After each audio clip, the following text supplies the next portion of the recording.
changes before the 2026 season. And even if that does end up being the case, I feel like that's the wrong way to answer that question on the heels of your season ending.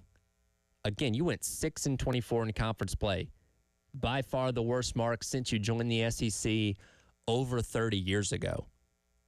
And I feel like when you're asked that question, and Chris brought this up in the last hour, kind of make the comparison to Shane Beamer in, the times like 2023 when South Carolina football was struggling, was asked the question of, hey, is Clayton White going to be back here next year? Is this assistant going to be back? And Beamer said something to the effect of, hey, we're going to evaluate everything.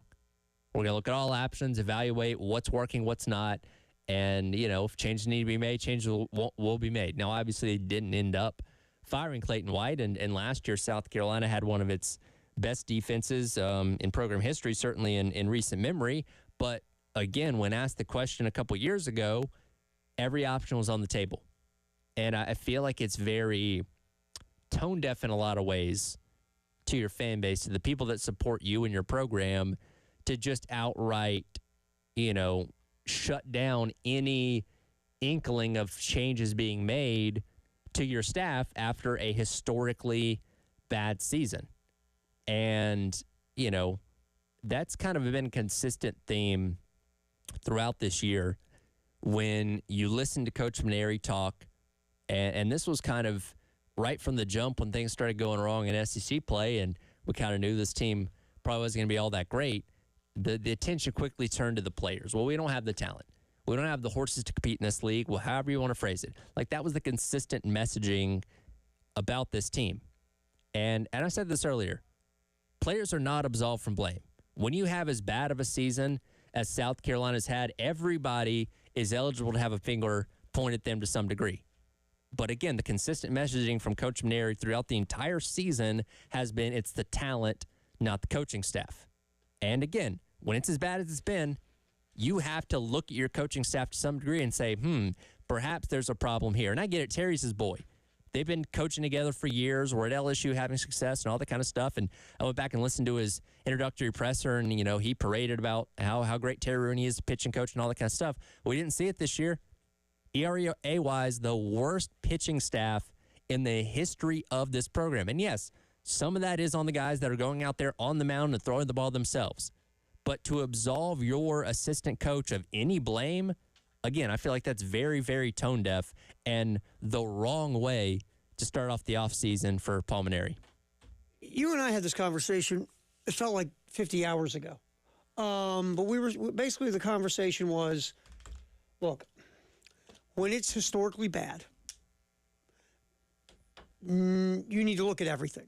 Everything. No stone should be unturned. No, none. I mean, you should just sit there and say, okay, I've got to take a step back, and I've got to look at, starting with myself, I have to take a step back and see what we need to do better, right? Yeah. There we go. There you go. All right. I don't know what the hell I'm doing. There's a lot happening in here, playing around with the microphones and the... We're like 50 feet away from each other now. I forgot to tell you this when I was talking to you earlier, but I think this is fixed over okay. here. I will move down there. Why don't we try that in the next break and see if the headphone jack is right. Anyway, you have to look at it all, starting with you. And then look, I know it's tough. You and Rooney have been together, since what, elementary school? I don't know. Sure. Whatever. I get it. But, sometimes when things are this bad, and Rooney's got to look at himself. Everybody does. Yeah. I mean, if you're Terry Rooney, and here's what we don't know because we're not there. How much of this is, okay, there are guys who just weren't good enough. Okay, that's obviously a possibility because that's the first thing you go to is, wow, these guys suck, because we watch guys play, and if guys aren't good, our first thought is, well, the player's bad. Mm-hmm. That's obvious. So is there some of it is the players did not execute, did not play to their ability or their thought of ability? Sure, that's obviously one of them. But the other question is, and we're not there to answer it, how much of it is into coaching? Are you asking players to do what they can't do? Are you putting round pegs in square holes? Are you morphing your philosophies and what you believe to do to the strength of your talent. That's what we don't know. Yeah. All we know is it felt like nobody got better in the pitching staff. No one got better. Why? Yeah. Why is it just because they weren't good enough? Yeah. Or was it they were being asked to do different things than they're used to doing or they can do or capable of? And we think, back to when Mainieri's hired, the question becomes of, okay, he was away from the game for 3 years, and a lot had changed in 3 years that he was away. Think back to this as well. Terry Rooney, the past couple of years, yes, he's been in college baseball as a recruiting coordinator. He had not been a pitching coach since 2021 when he was at Houston. So how much has changed in pitching? And again, he's around it, but there's a difference between being around it and actually overseeing the pitching when he was at Purdue and LSU the past couple of years before coming here. So that question becomes of, okay, how much has changed in pitching that maybe Rooney was not prepared for? Maybe Rooney was not up to speed on when he came here to South Carolina. Like, again, you should be asking all these questions. And it seemed, like I said, very tone deaf to just immediately shut down. Well, Terry Rooney's not going anywhere. No, we're not going to make any staff changes. Like, that may be your decision down the road, but to say that 15 minutes after your terrible season has ended, that's the wrong way to answer that question.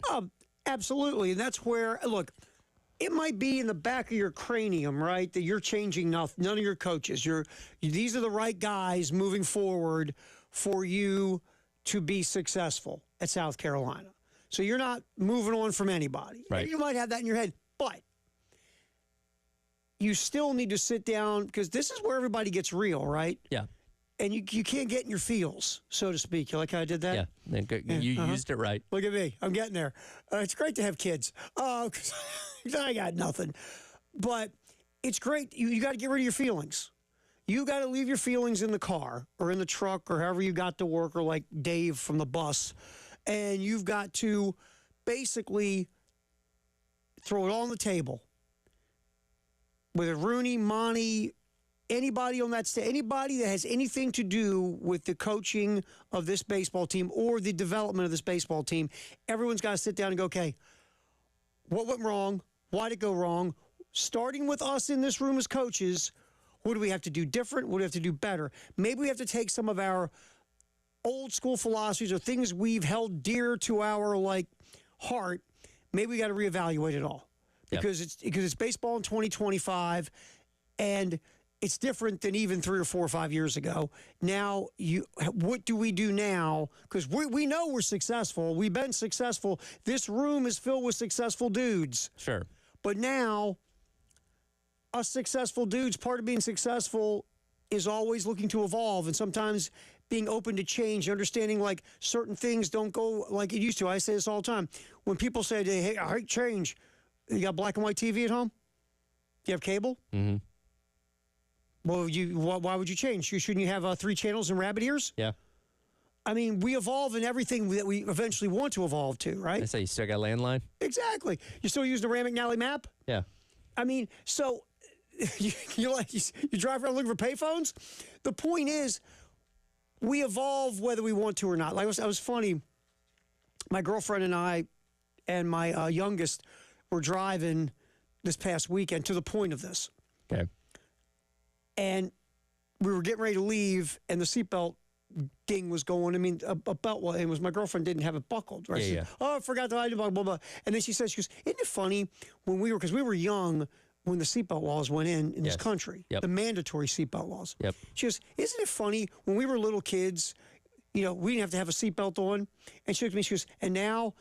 The minute I hear that ding, I'm putting my seatbelt on because there's no way in hell I'm going to drive on the road without my seatbelt on. Exactly. And I was like, yeah, because it's like, my dad's a great example. Is when they first put this out, my dad, cigarette in one hand, coffee in the other. I ain't putting no bleeping seatbelt on. They can't tell me what to do in my car. I'm the king of my car. It's America. Sure. You ain't telling me what to do when they going to start making my car payment? Yeah. They make my car payment. And Dad went all crazy Yeah. until he got pulled over for not having the seatbelt on. Yeah, well. Guess what happened after that? Yeah, put a seatbelt on. Exactly. exactly. Guess who stopped? Guess who stopped whining and moaning? Yeah, and when you have an accident, you don't go through the windshield. You're like, oh, this is actually a pretty good intervention. Oh, we were telling the whole story. I mean, you sit in the back of a truck, you could be in the car jumping around. So evolving is what everybody's got to look at as the point. Yeah. All right, we'll hear from Coach Maneri after the loss to Florida yesterday. Next on the halftime show, David Ayer, Tyler Head, Terry Ford, till 3 on the game.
Halftime show.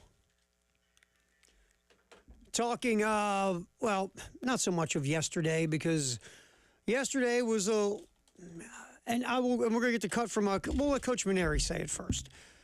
Let's get to cut one, Dave. Paul Mainieri, post-game after the loss to Florida in Hoover, 11-3. This game was basically the story of our season. Well, I thought we'd have a tough game today. Obviously, Florida's got outstanding players, and got off to a start there. Basically, with nobody out in the first inning, and only could get one run out of it. And they turned around and hit the 3-run home run, and after that, a couple more home runs. And we had opportunities, just couldn't capitalize on them. So in the end, it's kind of the story of our season, really. The other team hit home runs. We didn't hit any or haven't hit many. And, we left a lot of runners on base. Ultimately, the better team won.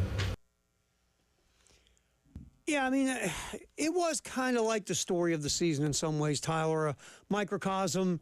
Your offense struggled, couldn't drive in runs when you had runners on base, left a decent amount of runners on in the first, half of the game. Yep. Florida, when they got guys on, they cashed it in. Your pitching was not very good. And basically, you were near the bottom of the SEC offensively and pitching-wise all year, and that's what you had yesterday. By the way, in 4 games against Florida, outscored 50-11. You know what it reminds me of? You remember Lamont Paris's first year, and South Carolina just had such a bad matchup against Tennessee. Oh, yeah. I think it'd be like 50 points in one of those games. It was just... Or maybe like both of those games, I think. It just was. It was a bad matchup, a bad fit, and that's what it feels like Florida was this year for the baseball team. Yeah, pretty much. Just bad. Just did not work.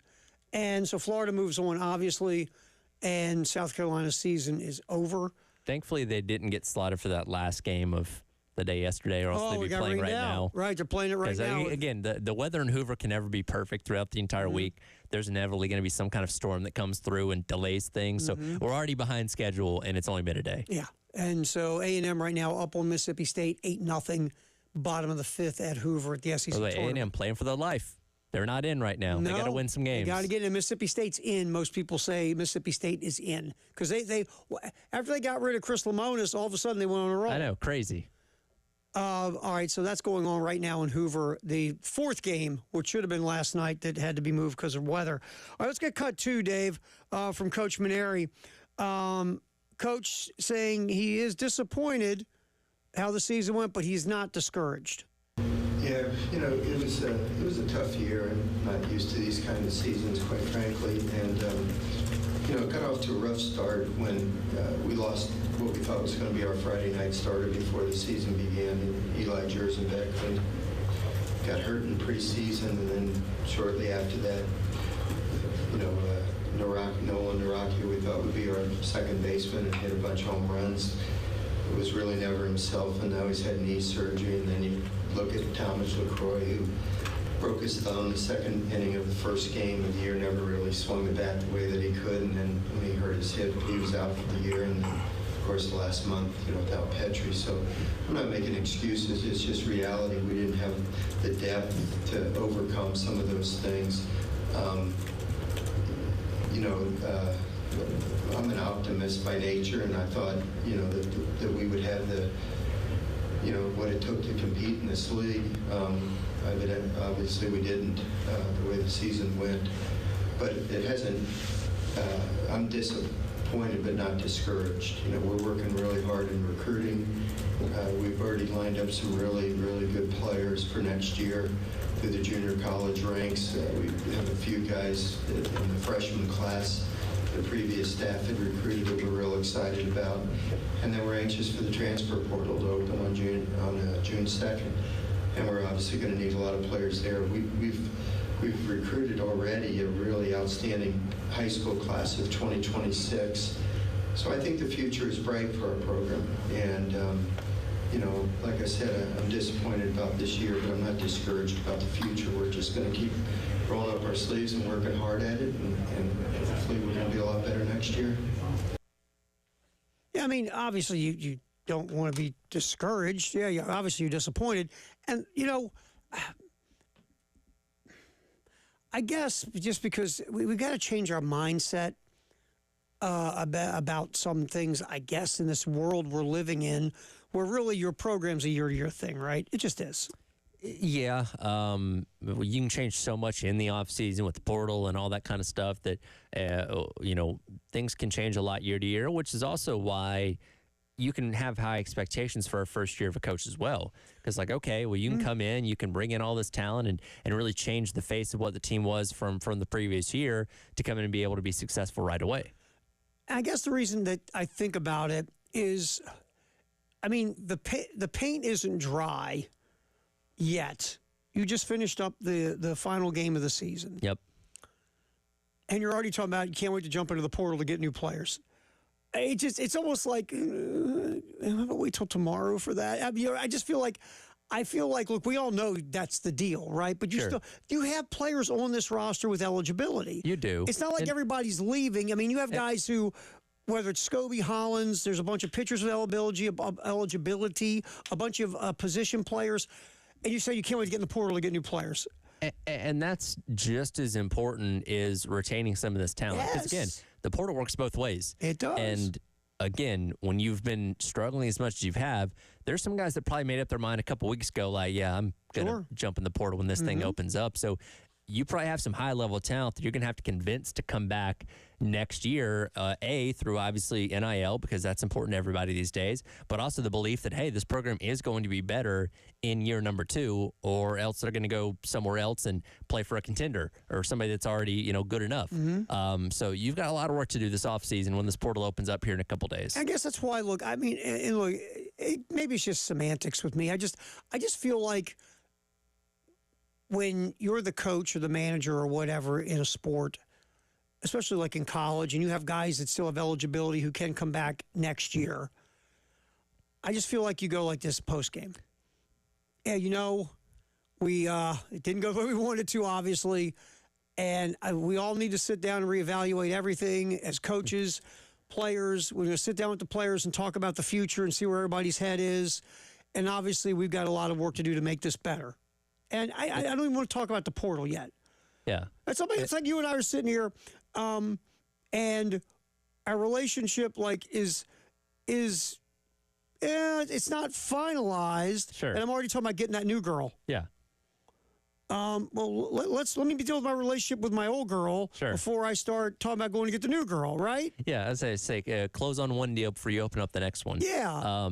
Also, just further illustrates another ridiculous sport that the transfer portal opens before the champion's been crowned. We know all the calendars have to get fixed in this new world. You're going to have 64 teams playing in the NCAA tournament while the portal's opening up. Well, it was college football playoff. Remember, we that's what Quinn Ewers was talking about, and we saw it in NCAA tournament too. Yeah. I mean, the portal's opening during the tournament. Yeah. Hey, there's nothing else going on. Go ahead. It's not that big of a deal. You're a head coach. You're in the NCAA tournament, trying to win a national championship or advance in the tournament, and you got to spend your time. Look at the portal. Oh, by the way, your backup right fielder just jumped in the portal, and you know it, your right fielder is going to get hurt in the next game. Right. It's just the calendar is insane and needs to be fixed. And I'm sure the NCAA, because they are so proactive, will get this done very quickly. Yeah, they don't have anything else going on. All right. Just in case you just woke up, Jay Billis, very open like usual about his thoughts on our topic yesterday about this whole Pledge of Allegiance letter that all the schools are going to have to sign, the blood brother oath that they're going to have to make about not suing the NCAA after the House agreement kicks in and all these other things. And Jay Billis had thoughts. And we'll give you Jay Billis' thoughts, and we'll give you thoughts on Jay's thoughts. That is next here on the Halftime Show on The Game.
Just in case you just woke up here on the halftime show, time to get you caught up. Some of the things that you might have missed in the sports world. Maybe you just woke up, rolled over, flipped on the old radio, plugged in the app on your phone, whatever. Pop the YouTube live stream. Get to see Dave's cool T-shirt. What you got there today, Dave? It's a Bluebird Cafe, Nashville. Oh, see, again, you two have been there. Yeah. I have not. I'm need to quite go. jealous of both of you.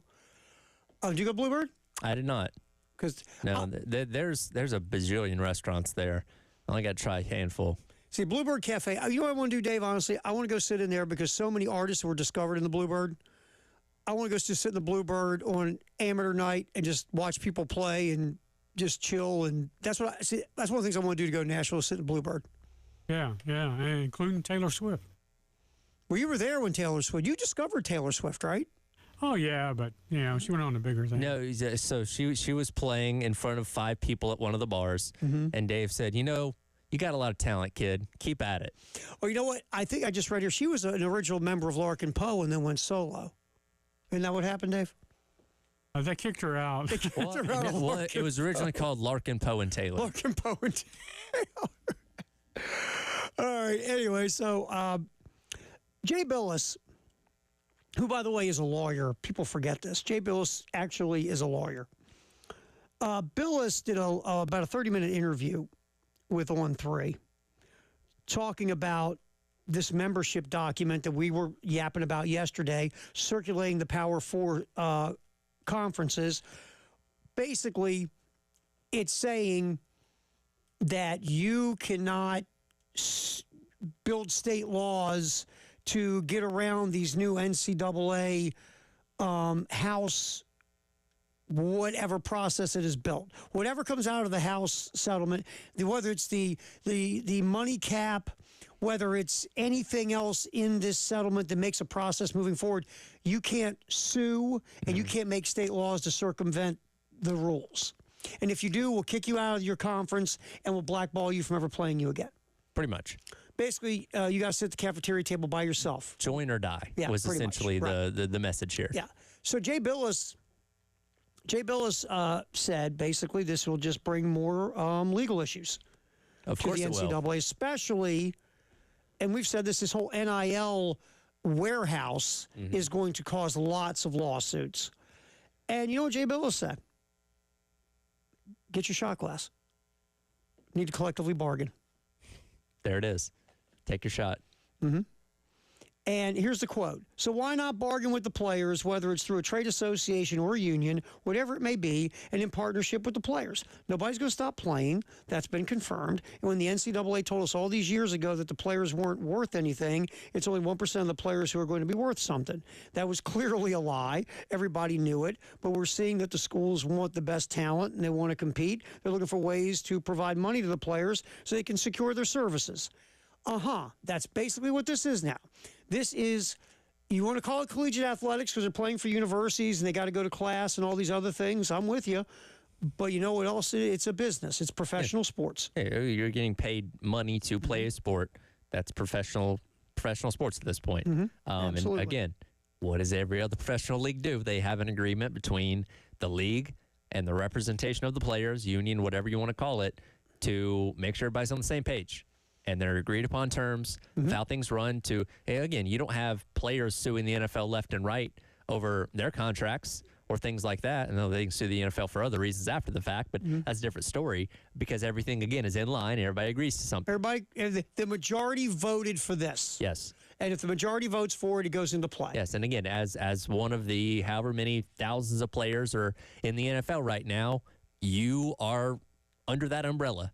And, you may not specifically agree with it, but your representation is the one that agreed to it on your behalf, and you have to live with that. So, again, you can't say, hey, I don't like how my contract's done. I'm going to go sue the NFL. It doesn't work that way. No, because your brethren Yes. in the majority collectively bargain. That's the way this is. This is the way this is going to go. And that's the other point. Not everybody's going to like everything that's agreed upon by the majority, but guess what? Tough stuff. Yeah. Oh, well. But again, you have Yes. what is the overall representation of that area of the league that speaks for everyone. And again, that's how these deals are done. And it's not impossible to get that in college athletics. You're obviously encompassing a lot more athletes than what typical pro sports are, but it can be done. They're just not letting it be done. Right. And even Jay Billis says, and this is something we've talked about also, he said, you know what? A lot of people are still watching college athletics. Yeah. NCAA tournament was up, biggest audience since 2017, 2018. Yep. College football viewership up. All the money being funneled from the networks, tons and tons, billions of dollars are going and funneling toward college athletics through viewership. I think the NIL has not ruined it. I mean, we can all scream and yell and whine and moan about it. You know what we're all doing on the weekend? Watching. We're watching. And that's the thing is you're not going to scare the powers that be until those numbers start to go down. Until you're affecting their bottom line and the literal money in their wallet, they're not going to be afraid of blowback because they know, again, they got us hook, line, and sinker. And the interest and passion in college sports is deeper than any other sport because, again, these are schools we went to. You know what I mean? Like we paid a lot into this ourselves in a lot of cases for your alma mater or whatever. That's deeper than, hey, that pro team represents my town. I'm going to cheer for them. So it's a different dynamic. But until those numbers start to change, I don't think the Greg Sankeys and Tony Petittis and leaders of this sport or of this realm of college sports are truly going to be afraid of blowback until it starts to happen. Right, and that's when things, to your point, change. If all of a sudden the TV numbers went down, the TV networks want to give you less, and all of a sudden you're going, oh my God. Yes. But that's not anywhere near where it's at. And I saw, and in this article I was reading, they showed pictures of people holding up signs, NCAA stop NIL. You can't because no, it's there's this thing called the Supreme Court. Yes, the NIL is a runaway train that is never going to be stopped at any point. Your hope is that it can be controlled. So, if you try to stop NIL, what does it do again? Violates antitrust. That's another shot word. Antitrust. Antitrust, absolutely. So, just at the end of the day, this isn't going to go back to what it used to be, because what used to be was breaking laws, and now, even if you don't like it, I'm saying NCAA, conferences, schools, individuals, this isn't going to change. No. So the best thing you need to do now is sit down and realize, you know what? We were breaking the law for decades and decades and decades, and we were shoveling a lot of money in our pocket. Boy, those were the good old days, but now it's over. Sort of like radio, the radio business. And Dave will tell you this. All of us who have been in this business for X amount of years can sit there and go, oh, those good old days before the corporate people ruined the business. Oh, we had a lot of fun. Sure. And we broke a lot of laws probably too, Dave, and other things. But guess what? Those days are over. Yep. So you can sit around and pine on the good old days and scream and yell at the clouds about today, but what is that accomplishing? Zero. Nothing. You got to stop screaming at the clouds for the what you thought were the good old days, and understand that you have to change the model. Yep. You just do, and that's just where it's at. So good stuff from Jay Billis. Oh, this just in, breaking news: the Philadelphia Eagles and the folks who are pro tush push won today. I am surprised. Everything I was hearing said that this play was going to get banned. It survived because you need, I think it's 24 votes. Mm-hmm. Only got 22. So the tush push was not banned. It is still going to be a play in the NFL, much to the disappointment of the Green Bay Packers and others. Among the teams who support the Eagles, so obviously it was the Eagles, the Baltimore Ravens, the New England Patriots, the New York Jets, and the Detroit Lions. So that's 5. You need, so basically we don't know the other teams, but that's 5 of them. Yep. That voted not to ban the tush push. I wonder if the Bills voted not to ban it because they use it a lot with Josh Allen now. So I'd be willing to think they'd be on board with it. Eagles and Bills ran the play more than other teams. The two combined to run 163 pushes in the past 3 years, more than the rest of the NFL combined. I'm guessing the Bills probably voted to keep it. That would be my guess. Yep. So the Ravens are now using it with the tight end Mark Andrews. The Lions are starting to do a little experimentation as well with that deal. So if you look at it, New England, okay, the Jets, interesting, but that's where it's at. So the tush push survived. Just in case you just woke up. Firehouse Sub text the hour next, 803-404-6100 as we roll the halftime show till 3 on the game.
All right, before we get to our Firehouse Subtext of the Hour, this might cause more Firehouse Subtext of the Hour. Text us Is this breaking news? No, not really. We kind of knew it, but Jordan Kay, state newspaper, Paul Maneri, the South Carolina baseball coach, will be retained, a university source told the state on Wednesday. Well, there you go. There you go. You know what's interesting about this record? And just, you're 28 and 29, 6 and 24 in SEC play. You were 22 and 5 outside of the SEC. Yes. And you got swept by Clemson. Yep. So go to 20 again. And you lost to North Carolina. So against power competition, you were 6 and 29. Mm-hmm. And you were 22 and 0 against the mid majors. Well, if South Carolina was in any other conference, according to John Calipari. Yeah. Again, if we play South Carolina in the I don't know, Patriot League or something like that, they'd be great. But they're not in that league. They're in the SEC. So just when you break down the one-loss record, we're not shocked because we watched the whole season. But when you hear it out loud, it's like, wow. It's like, oh, man. And if Maneri did exactly what Kingston did last year, and, we're around 500 in SEC play, made a regional, didn't host, but still made one, got bounced, you'd say, okay, I'm fine first year, about the same as what it was a season ago. And I don't think anybody would have a problem with that. And you'd say, okay, it's something to build off of. But this, nobody saw this coming. Well, you go with, plus you would say, all right, it was sort of like Kingston's last year, but wait till next year when he's had a total year under his belt. Yes. And he totally gets his guys. You would have basically treaded water at that point. Like, all right, you're about in the same place that you were. But now once he gets more guys in and this changes and that changes, then you're really going to be cooking in 2026. But now it's like, okay, can you even get back to that point next year? Right. That Kingston was at when he left this program a year ago? I don't know. Because we popped a Twitter poll today. And I want to get to it real fast. Then we'll get to our Firehouse Subtext of the Hour. Poll question of the day. Now that the season is over, how do you feel about the baseball program? Patient for now, disappointed but patient, needs a total reset now. Those are the three, so feel free to vote.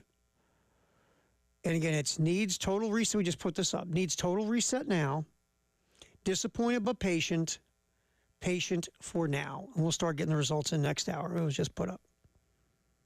So, again, our Twitter poll at 1075 The Game on Twitter. Now the baseball season is over. How do you feel about the baseball program? Needs total reset now, disappointed but patient, for now. Yeah. That's basically saying patient, but next year better be a heck of a lot better than this year. Yep. And the patient is, look, I'm patient. I get this stuff takes time. And 3 is, no. Yeah. We need to implode. There's patience, but it shouldn't have been this bad. Yeah. And so I think that's the thing is you sit and you see how bad it was.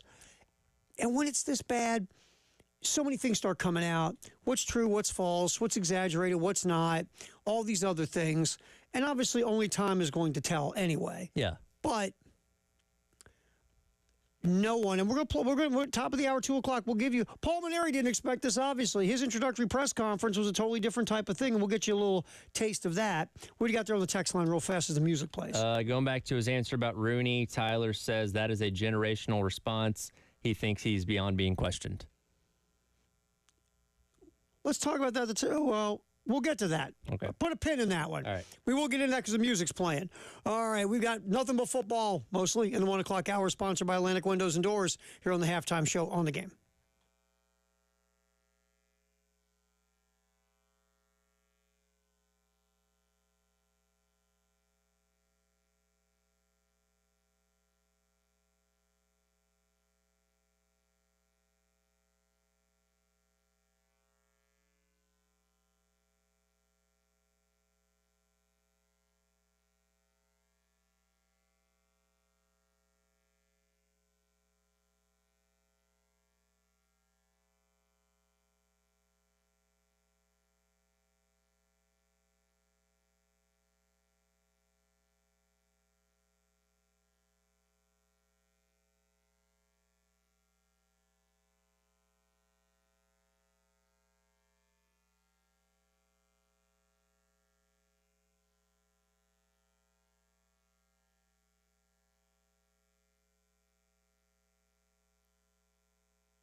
All right, we talk a lot of football in the 1 o'clock hour, sponsored by Atlantic Windows and Doors here on the game.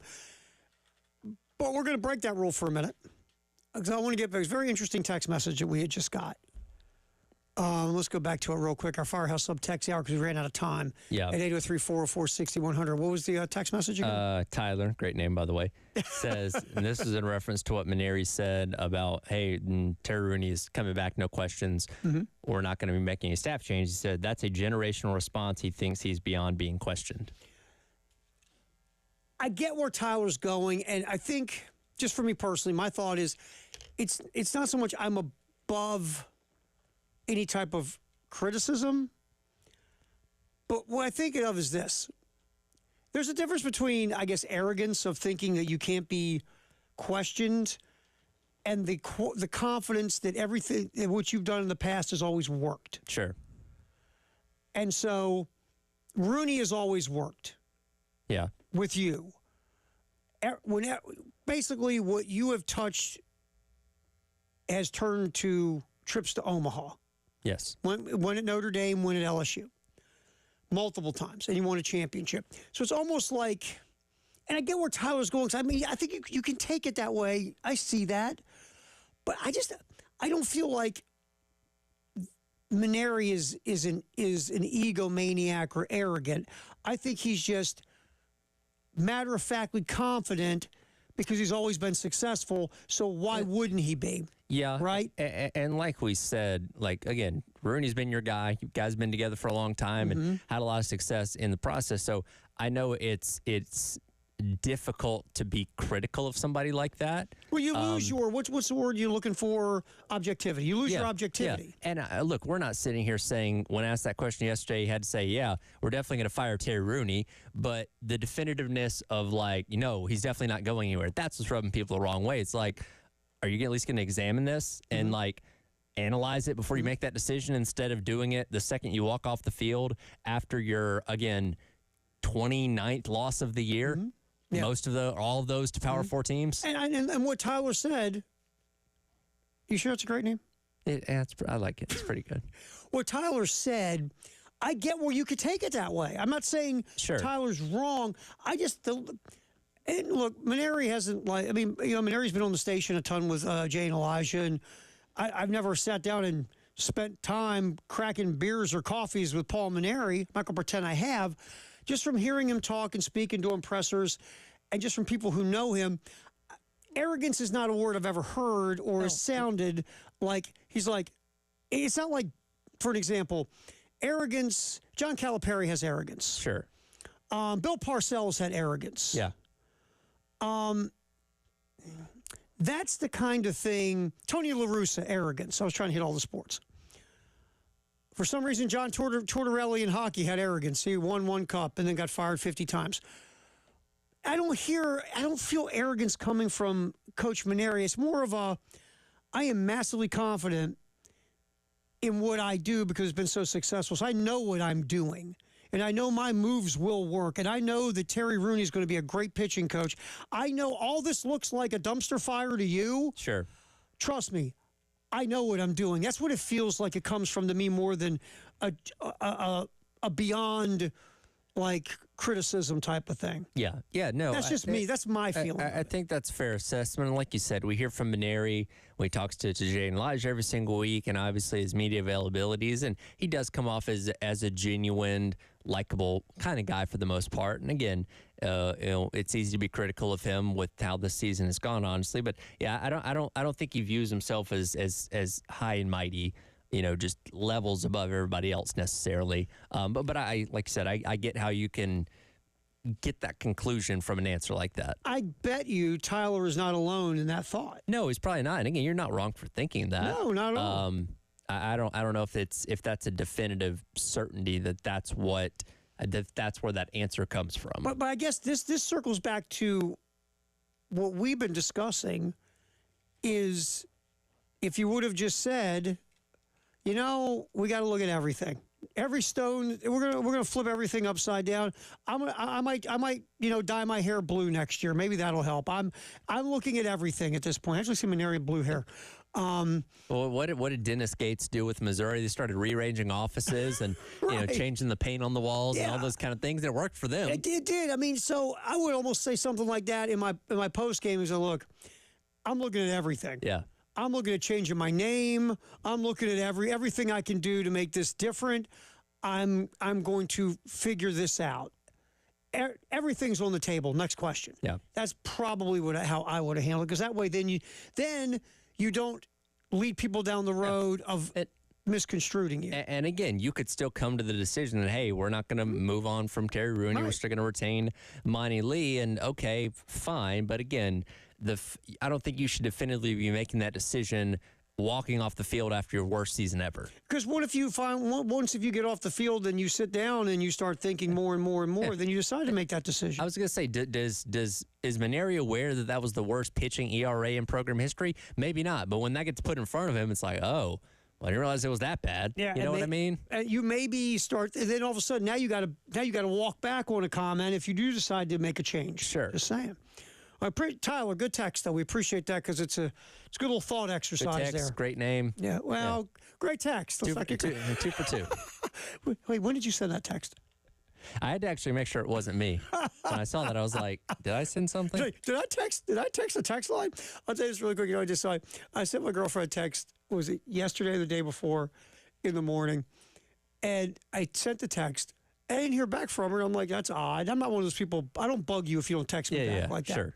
In a relationship, because the worst thing you do is start bugging somebody. Hey, did you get my message? Hey, what's up? Why What's weren't up? you responding? Right. After 20-some years, That's how you become. That's how you become single, by the way. Exactly, especially after like 20-some years.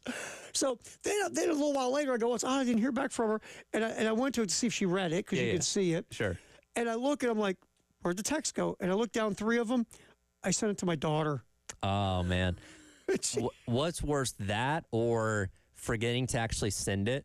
And when you look and it's sitting there, still being in the written portion, you just didn't hit the little arrow. I do that a lot. I'm like, I didn't hear back from so and so. Oh, I didn't send the text message. I typed it but never sent it. Yeah. So when you brought up that, did I text the text line? I just remember. Yeah, I text. I think I didn't send a text to my daughter that she should not have seen. I was gonna say that could have gone a much different direction. That could have been really creepy. You immediately get a phone call, Dad. Dad, what was that, Dad? It's like that was supposed to go, Dad. Anyway, so. And then she stops coming home for Christmas. So, when did you go into therapy? Well, my father sent me this text message about my mom. Anyway, all right. We went over this. Now we get back to football in the 1 o'clock hour, sponsored by Atlantic Windows and Doors here on the game. We went into the quarterback tiers from ESPN yesterday, right? Yep. And we just really focused on that tier 1 because that's where Lenora Sellers was in the tier 1, along with, and it's a quarterback, the top 2 quarterbacks roughly. Yeah. Your quarterback room. And Even though we don't have a depth chart. Well, ESPN does. They're assuming. Don't do that. Because what happens when you assume?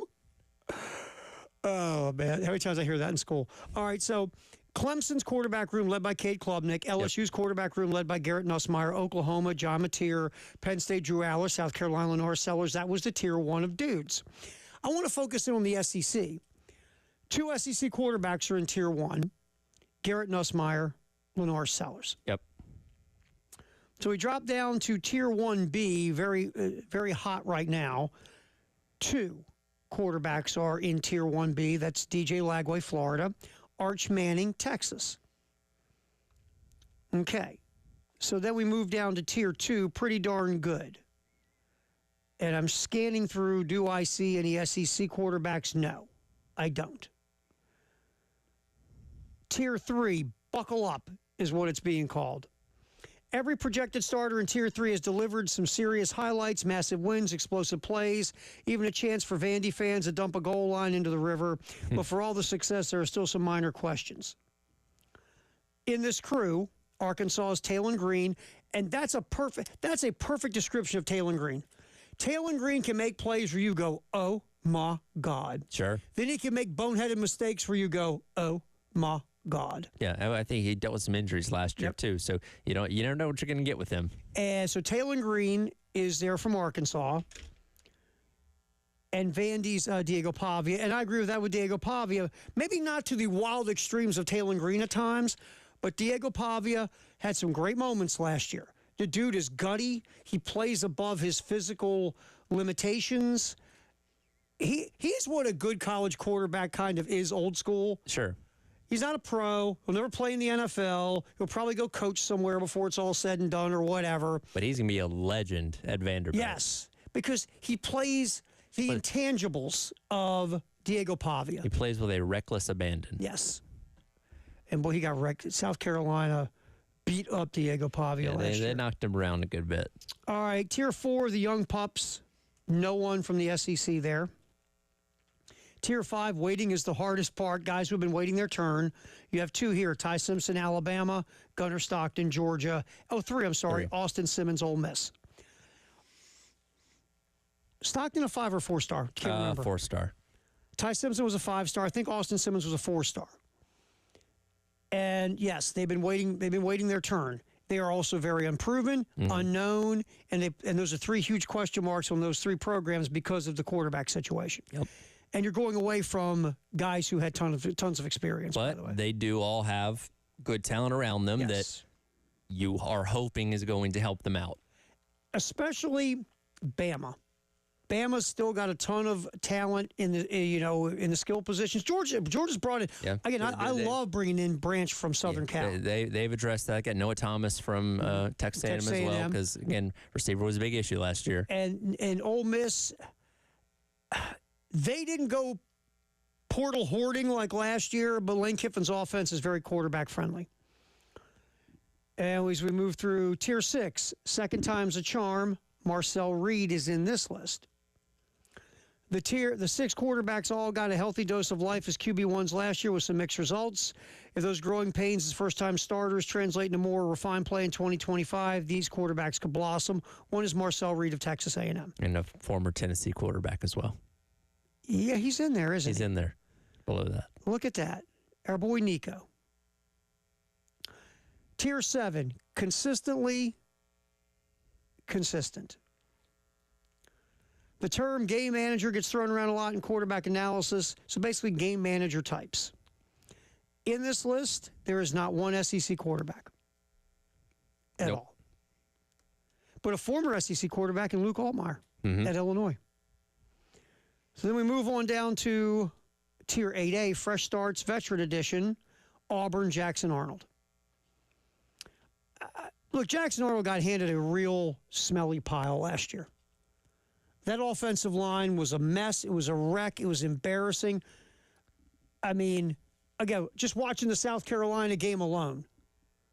Yep. Michael Hawkins almost got dismembered. Yeah, because remember, Hawkins started that game. Well, and then Arnold came in. Arnold came because they'd already moved on from Arnold. Right. And then it's like, oh, wait, Hawkins can't do much better. Because Hawkins kept throwing the ball to Nicky Manwari in the South Carolina secondary. Yep.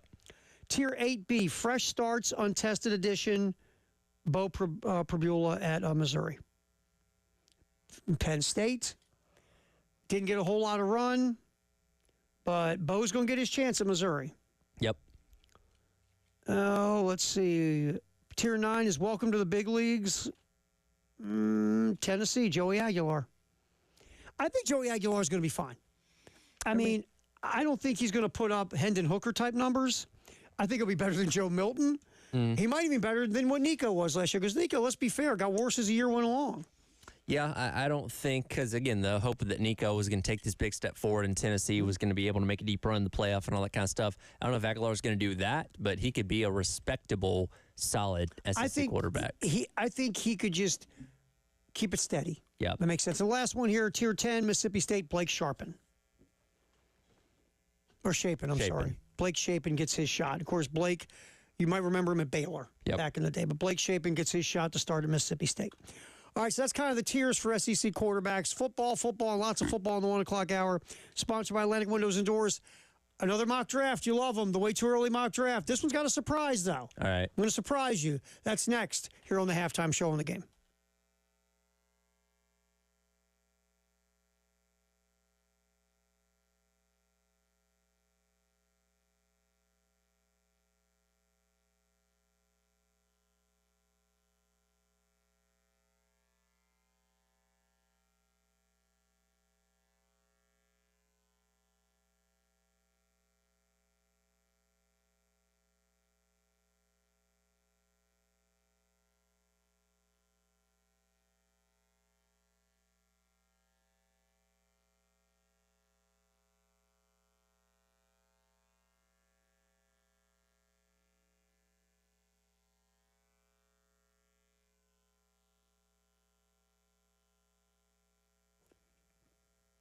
Once again, if you want to upgrade the insides of your home, there's one place to call. That's the experts at the Nest on Gadsden in the Vista, 803-978-2025. Let's say you'd like new lighting in areas of the house, or maybe the whole house. Well, you call the Nest. You say, I'm interested in changing up the lighting in my home. They'll put you in touch with the lighting guru, the lighting expert. They will talk with you, find out what you're looking to do, your vision, your goals, your budget, and then they will set an appointment for you to come in because you got to see the showroom because the showroom is ridiculous. I want to live in the showroom. They won't let me. I've tried to sneak in. They catch me. You look at the showroom, then you sit back down and you mark out the plan, map out the plan in your vision, in your budget. Boom, it's done, and you will be massively happy because they are experts, almost 70 years of experience at the Nest. 803-978-2025. Give the experts a call and get the vision of your home.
All right, we talk a ton of football in the 1 o'clock hour, sponsored by Atlantic Windows and Doors here on the game. Terry Ford, Tyler Head, David Ayer is hanging as well. It's either, gotta think about it, Dave. We got Styx tickets to give away this week. So get ready for that. Maybe we'll do it tomorrow between noon and 3. We'll do a text to win tomorrow, noon to 3. Get some Styx tickets away. Why don't we do it Monday between noon and 3? Since we aren't here. Yes, we will not be here noon to 3 on Monday. It's Memorial Day, and we as a radio station are off. We will be running our best of. Though we'll run some best of stuff from the past couple of weeks, and you can hear some of that instead of the Infinity Sports Network. You'll get some best ofs of the game. So we'll do that, but we will not be here live in local Memorial Day. So that's why Dave was saying let's give away the tickets on Monday. You're a funny man, Adair. Look at you over there. Look at you over there making jokes. Uh-huh. So we give away some Sticks tickets this week, so get set for that. All right, so found a mock draft I thought was interesting. A way too early mock draft for 2026. CBS Sports college football experts Tom Fornelli, Chip Patterson, and Ryan Wilson were joined by former Titans GM Rand Carthen during a recent episode of With the First Pick podcast. And they collaborated on what the first round could look like next year. Now, again, it's a way too early draft. Obviously, it's a mock draft, way too early. And nobody knows the order of anything. They haven't even played a game of the 2026 season or 2025 season yet. But in their way too early mock draft, the CBS sports guys and Rand Carthen get together and they say, with the number one pick, the New Orleans Saints, which could be the truth, the Saints take Garrett Nussmeier, quarterback LSU. That would be the first pick, Garrett Nussmeier. Okay. You say, well, what other quarterbacks are going in this thing, Tara? This mock draft by CBS and Rand Carthen, have Arch Manning going forward to the Jets. Next quarterback selected in this draft, and drop one down a bit to number 12. The Rams would take Drew Aller, Penn State.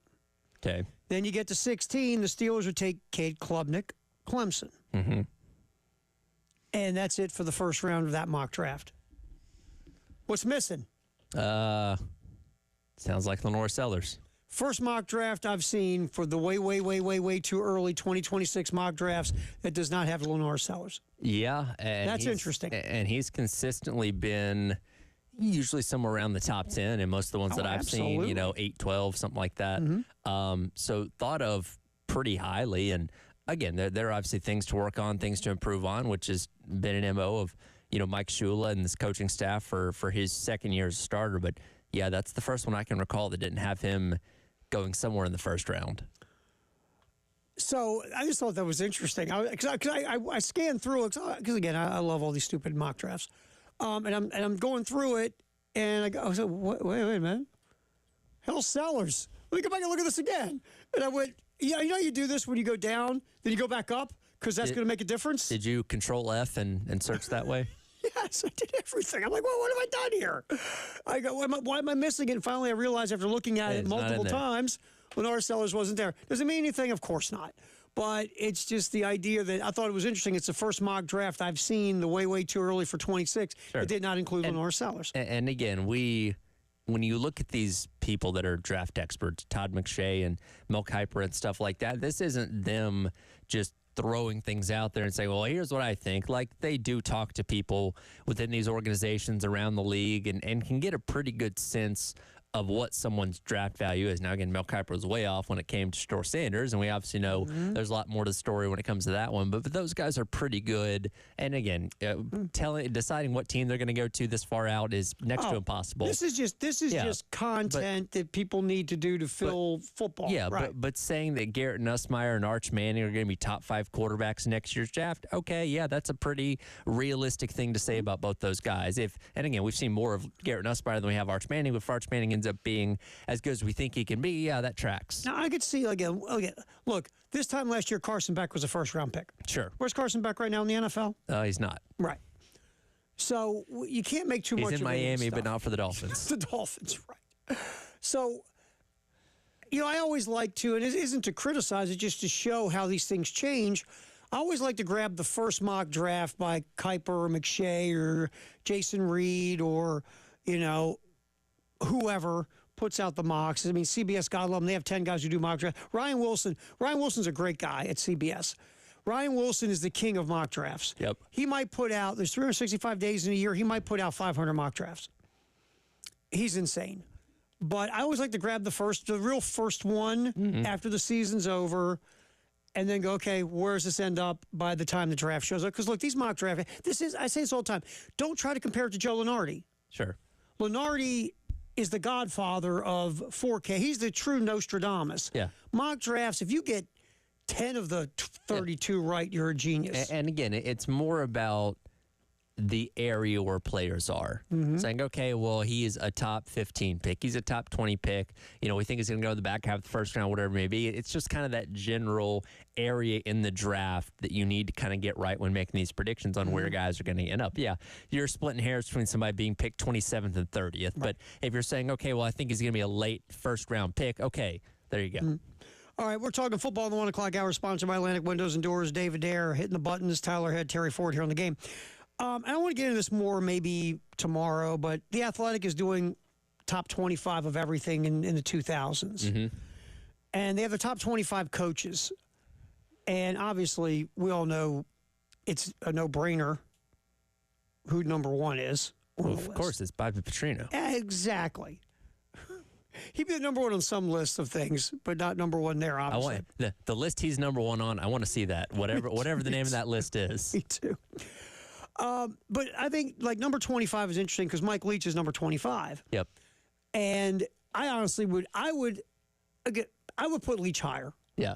And I know his one-loss record doesn't make you go, wow, because he has coached at places that are difficult to win. Yeah. And those are places that will, look, the big behemoths will not touch Mike Leach because he is a loose cannon, right? Yes. Yeah. And he does things his way, and he's not a butt kisser, and he's not going to be sitting around smooching up to people you need him to smooch up to, and he's not the guy that is going to be at Ohio State, right? Sure. Or Georgia or anywhere. But Leach, because he's thrived in places like Texas Tech, Washington State, Mississippi State, where winning is a lot more difficult than other schools in the conference. Yep. That alone, the fact that Texas Tech won 11 games with Mike Leach, Washington State won double-digit games. I believe, didn't Mississippi State have double-digit wins, or was it 9? I know they had 9. I think Did they have got 10? to 9 at one point. I know he got to 9. His last year, he was hovering around 10. It might have just been 9. But what Mike Leach has done at places that traditionally they don't win big a lot. Now, Washington State, again, Mike Price was very successful at Washington State, to be fair, as well. But Leach has done just great work under the radar his whole career. 8 wins in his last year. Okay. So he never got past 8 at Mississippi State. Yep. Leach, is there a bigger innovator in this millennium than Mike Leach? No, the air raid offense, that's his child, essentially. I mean, he took what Hal Mummy taught him and he put it on steroids. Yep. And everybody has copied Mike Leach's offenses. Mike Leach changed offense in college football. To me, if you were doing the list of 25 innovators, to me, Leach has got to be number one. Yeah, and again, we all loved him for his, off the field antics and press conferences and stuff like that. But the actual X's and O's of football, like the guy was a genius. He was. And the last one, and I don't have time to dig into as much when I saw this list, Bill Snyder at Kansas State was put at 23. Really, Bill Snyder did his heavy lifting in the 90s. Yep. But there is not a greater rebuilding job in the history of college football than what Bill Snyder did at Kansas State. Yeah. Oh, phenomenal. If you ever get bored in your life and you want to go down a rabbit hole, go down the rabbit hole of the Bill Snyder rebuild at Kansas State. Multiple stints, by the way. Yeah, he came back a second time, and he said, okay, it fell down. Let me pick it back up and build it again. We need you again. Come on. Okay. In case of emergency, break glass. Historic by Bill Snyder. All right, the NFL, the owners' meetings are going on. We'll get you caught up on that next on the halftime show in the game.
Oh, what you're talking about, we're talking about, we always talk about football.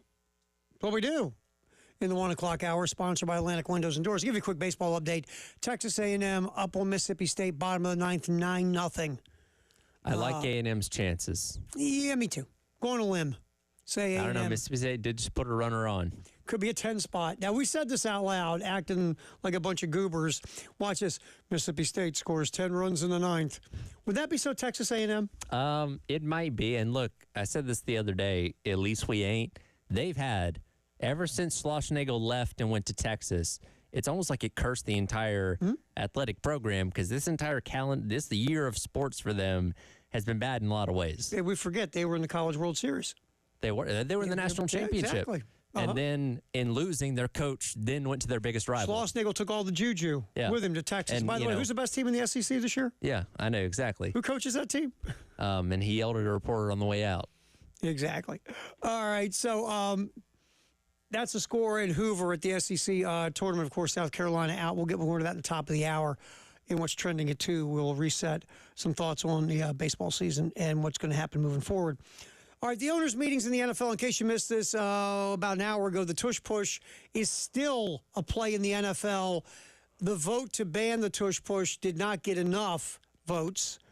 You needed 24, only 22 votes. Still some folks pushed back on it to ban the play. Yep. So the play will not be banned. It will be used again in 2025, 26, much to the aggravation of all the teams that played the Eagles and the Bills, to be honest. All right. Do you think they just start like when in 4th and 1, like just give it to them? We don't need to run this. Well, it's so dangerous, Tyler. Yeah, it is. How many injuries have they had so far? Exactly. I don't recall How many major one. injuries have come from the tush push? Somebody's tush get hurt Yeah. on the push? I got a bruised tush. You pushed me too hard. Don't push me so hard on my tush. Stop it. So the play is still a play, and like I've said this forever, stop it. Learn how to stop it. Yep. The only reason this is even being talked about is because nobody can stop it. Again, I respect ingenuity, and if you figured something out better than everybody else, as long as you're not breaking any rules, what's the problem? Absolutely. Absolutely. So, tush push is still in. The Detroit Lions, though, withdrew their proposal to reseed the NFL playoffs just before the league meetings resumed on Wednesday. From what I'm reading, there was not enough traction for this. Some teams were like for it, but they didn't get the love that they thought this proposal would get. Sure. So the Lions just pulled it back. I think it's a great idea to reseed it for the divisional round. Obviously, you don't because you're an NFC South fan. So you like seeing mediocre teams get home field advantage? We got to have something, right? Throw you a bone.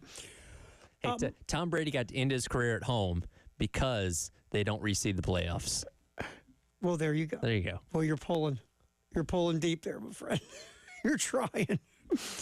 Mike Tomlin, quote from Tomlin, I'm a division purist, to be quite honest with you. I love the rivalries that are division play, love the structure of our scheduling, the highlights.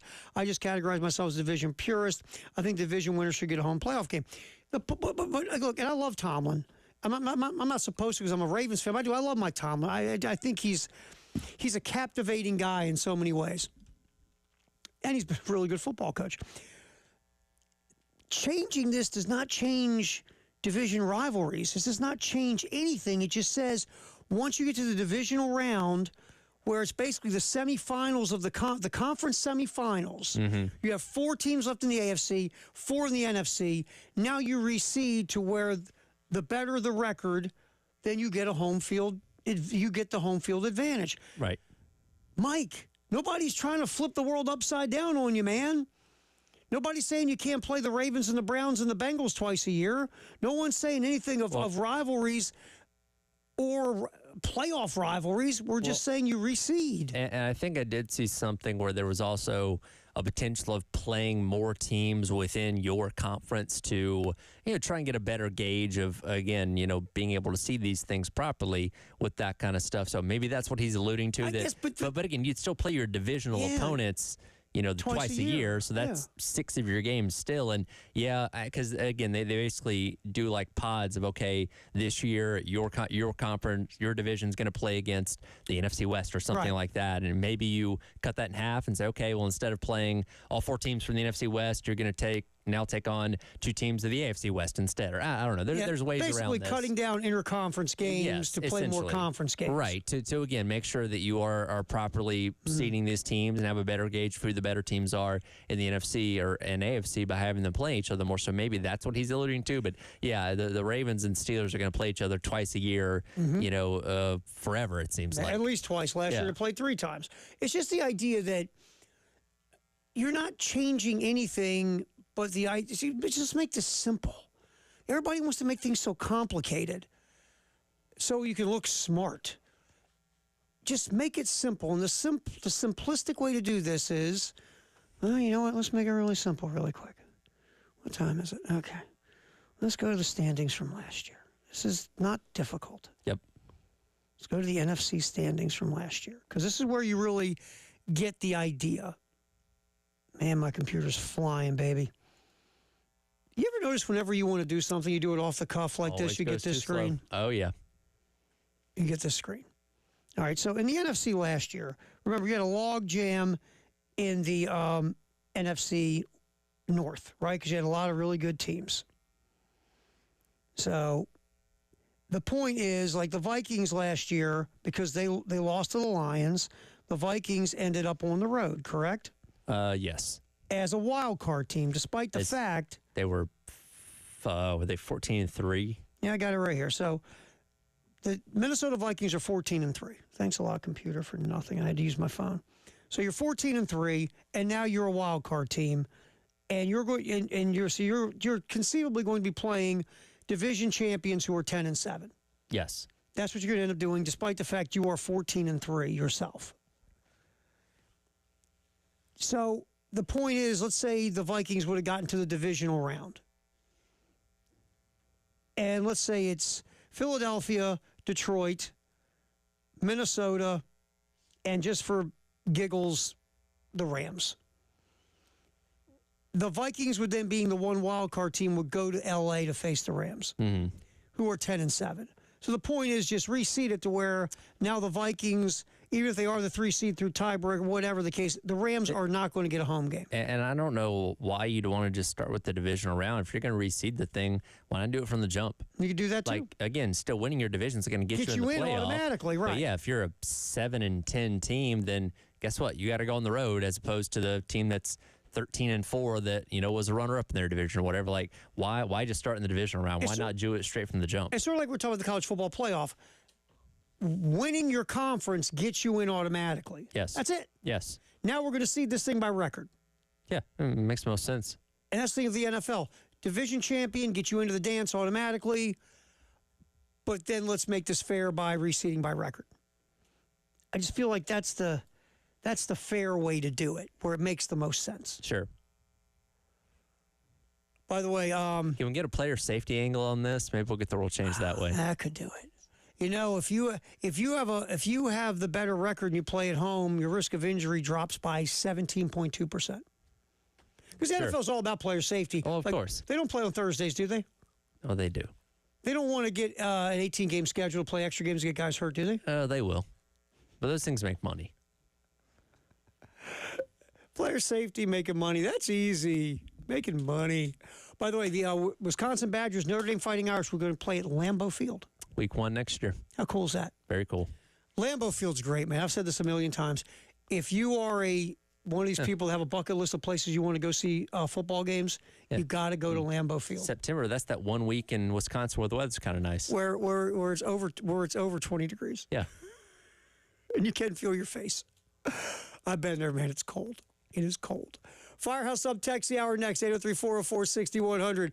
It's a halftime show as we talk football in the 1 o'clock hour, sponsored by Atlantic Windows and Doors. David Ayer, Tyler Head. I'm Terry Ford. We go to 3 on the game.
Firehouse Sub text the hour coming 803-404-6100 on the halftime show. Real quick, according to Adam Schefter, here are the 10 teams that voted against banning the tush push. There's an interesting team missing from this. Okay. The Eagles, the Ravens, the Browns, the Lions, the Jags, the Dolphins, the Patriots, the Saints, the Jets, and the Titans. The Bills voted to ban it. That's interesting. Wow. Okay. A team that uses it the second most in the NFL did not. Maybe they checked the wrong box. You ever done that before? Like if you're, Oh, yeah. well, like so we do our Twitter polls a lot, and if you vote for something on Twitter, like if you hit the wrong thing, there's no option to like go back and change it. And there's been plenty of times like I've voted for things on Twitter, like dang, I picked the wrong thing. Oh, yeah. So I don't know, maybe that's what happened. Maybe the Bills clicked and then they go back later going, oh, crap. Crap. Whew, thank God 10 teams voted against this ban. Feel really stupid. We're also doing a Twitter poll today. Poll question of the day. Now that the baseball season is over, how do you feel about the program? Needs total reset now, disappointed but patient, patient for now. Right now, overwhelmingly, 70% say needs total reset now, 21% disappointed but patient, 9% patient for now. And we got a couple of comments we'll get in the next hour. But that's where it's at right now. What you got on the Firehouse Up text the hour, man? Going back to our conversation last hour about Mainieri and his tone yesterday in the postgame presser, Beth from Lamar says he may not be arrogant, but he needs to show some emotion. He didn't seem upset about anything that happened this year. I do think we saw a shift because again, let's go back to his introduction, and he was very cheery and positive and upbeat. Even when they got swept by Clemson, he was like, "Hey, I get it's a big rivalry, but SEC play is more important." But as the losses started to stack up in SEC play, it did sound like somebody that had just lost his dog or something like that. You know what? It's yeah, yes, exactly. Have you seen Scruffy? I can't find Scruffy. It almost was like he was in shock, and that this was happening To him. And I believe that's part of it too, because again, Paul Mainieri has never coached a game at South Carolina until this year. Yep. He didn't go to South Carolina. He's not from Columbia, South Carolina. He's not from the state of South Carolina. He's got to be sitting there with that resume. You got to go to your car going, how is this happening to me? I've never had this happen to me before. What is going on here? It's got to be like a disbelief sets in that I can't believe this. Usually when I do this works, or we do that, this works, and now it's not working. I'm trying this. Nothing works. Yeah. And, it's like that guy that knows how to fix your car, and he's always fixed everybody's car, and then he runs into problems when he's trying to fix your car. Yeah. And he's like, I've never had this happen before. I don't know what's going on. This always worked. Well, I did the exact same thing I did this other guy's car, and it didn't work. I don't understand. I don't know why. This makes no sense. And it's just, it's not like an ego thing. It's a, what is happening to me thing. Sure. And I feel like that's what we saw as these losses piled up more and more. And now again, we have discussed it here there was a lot of all of a sudden, well, the players, we aren't good enough. Our players aren't good enough. And am I a fan of saying that out loud? Really not. Now, he didn't specifically really go after some guy over and over again over making. He would say, well, we had an error here, or a guy didn't do this here. That I felt like that was kind of happening more and more as the losses started piling. Yeah. But I think really, for the most part, Mainieri was going, what is happening? This doesn't happen to teams I coach. Right. I'm confused. Yep, very much. We'll talk more about it coming up on what's trending at 2 next here on the Halftime Show on the Game.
Welcome back in. It is the halftime show. Tyler Head, Captain Dave, Terry Ford will be back in just a little bit. He's tending to those other duties. You know, he kind of has like 4 jobs here, I feel like, and sometimes, well, like once a month, he has to go do program director stuff at 2 o'clock, and you know, you would think they'd give him the benefit of the doubt of the fact that he's doing a show at this time, that maybe he'd be exempt from that, but I guess not. Not at all. We should make you do that, Dave. You're like the assistant PD here. They shouldn't make me do that. Yeah. I mean, again, you're kind of his second in command. The one part I don't understand about his job is he has to change all the toilet paper rolls. Yeah, it's weird. He has to change the toilet paper rolls. He has to scrub the floor with a toothbrush. They make him do kind of everything. Yeah, that should be a job for like a gunner. It'd be a good gunner job. See, if we're making a tier list of everybody here at the station, it's like Terry's up top, you're second, Bill's at the bottom. Second? Yeah, you're second in command. I thought it was 15th. Why would you be 15th? Nobody else knows how to merge the logs. I do know how to merge a log, but Yeah. that's Which, again, is why you're second in command, because none of us do that. would be news to everybody else. Yeah. If I call people and say, hey, man, you got to come in because we have a problem, would they come in? No. Probably not. No. So, yeah, you're like the assistant to the regional PD, in my opinion. So you're Assistant number 2. to the regional. But, yeah, Bill's at the very bottom. So, yeah, we'll make him scrub the floor with the toothbrush and start changing the toilet paper Poor Bill. rolls. I just want to point out we all love Bill, by the way. We do. We make fun of him because we like him. If we didn't, we wouldn't talk about him. But no, Bill's a good guy, and we make fun of him because we know it bothers him. That's Right. why. Anyway, it is time for What is Trending at 2. Of course, story of the day is Gamecock baseball season. Their season come to an end. 11-3 loss yesterday to Florida in Game 1 of their first game of the SEC tournament, ending what is a historically bad season at 28-29. Of course, all 29 of those losses coming to Power 4 competition, and only 6 wins coming against those same type of opponents. And, you know, it is a far cry from what the expectations were for Paul Mainieri in his first year. And you know, he's even said this in the past couple of weeks, maybe saying, okay, they're going to go to Omaha or something like that, and year number 1 was a little bit lofty, but nobody expected it to be this bad. And I want to play this clip from Mainieri's introductory press conference almost exactly a year ago. It was June 13th of 2024 when Ray Tanner formally introduced him and, you know, went up there and answered questions and, you know, told the story of his career and all those kind of things. You know, he was asked about where this program was. And you're going to hear it in a second. He specifically says, hey, this program isn't in the doldrums. Like, I'm not having to dig them out of this deep hole. They're already in a pretty good place. Here's what he had to say as he was taking the job about the state of the South Carolina program 11 months ago. Let me say this, first of all. This program is not in the doldrums, okay? I mean, they won 37 games last year. They won 3 games in the SEC tournament. They won a game in the regional. They're close. There's talent on this team. I know there's talent on this team. So, you know, people say, oh, you know, how many years is it going to take? Look, I don't have a 3-year plan. I don't have a 5-year plan. I got a 1-year plan. This team, the kids that are on this team that only have 1 more year of eligibility, they don't care about 2 years from now or 3 years from now. We're going to go out there and do the very best that we can this coming year. And if we do a little bit more to supplement the team that we have coming back through recruiting and transfer portal and so forth, I don't see why we can't compete for everything right out of the gate. I didn't come here to lose. I didn't come here to be mediocre. In my opinion, Carolina baseball represents excellence.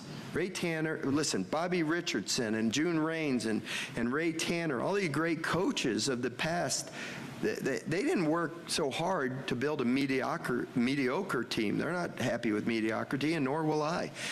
This is my last go-around. I'm not working anywhere after here, okay? This is it. So I think we need to win now. I think we should go for it. I don't know if it's going to happen. You know, it's a tough league. I don't know if you know that, but it's a tough league, okay?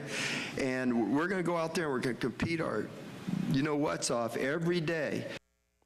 And, you know, when he's saying this in June of last year, obviously exciting, saying all the right things, plenty of reason to be excited about what year number one was going to be. And, you know, like he said, and we knew this when he got hired, it wasn't a long-term play. He signed a 4-year deal. And like you said, he's not coaching anywhere after this. So the idea is that you come in and make an impact right away. And, you know, at some point, very soon, get the program back to where everybody here feels like it belongs. And again, as he alluded to, team won 37 games a year ago.